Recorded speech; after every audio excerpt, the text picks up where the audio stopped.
Hi everybody, Tom Roten here. Really disturbed by what happened yesterday in Benghazi, Libya. I'm disturbed that our U.S. ambassador was killed, along with 3 others, at our U.S. embassy in Libya. This is a terror attack on our country.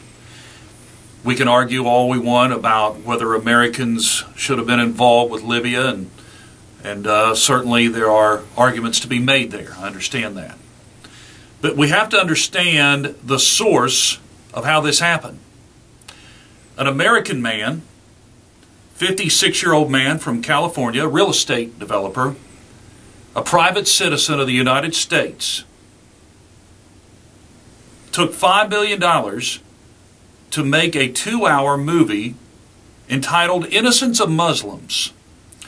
Now, in this movie, whether you agree or disagree, this man of Jewish descent claims that the Muslim prophet Muhammad was a fraud, and also accuses him of being a child sexual abuser. Many other things making fun of Muhammad. Obviously, this outraged much of Islam, and many Muslims in Egypt and in Libya took to the streets and took to the embassies, the U.S. embassies, with violence, and it has resulted in the deaths of these 4 U.S. diplomats. While you might say this is akin to burning the Koran, and maybe you don't like that pastor in Florida who said he was going to burn the Koran and then later did so, I could understand why you wouldn't like that. I could understand why you wouldn't even like this movie that this man put out. But friend, this is America.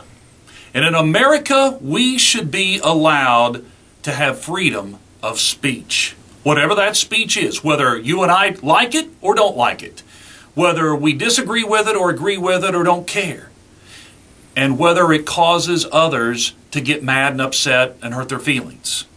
We should be allowed to have free speech. It's what our First Amendment guarantees. I'm very disturbed that the U.S. Embassy in Cairo issued a statement which said this. It was condemning the, quote, continuing efforts by misguided individuals to hurt the religious feelings of Muslims. Friend, that's not the kind of statement and response we need from American officials. We need to condemn the violence. Whatever reason the violence started is immaterial. We condemn and fight the violence. I'm Tom Roten, and this is Roten's Rant.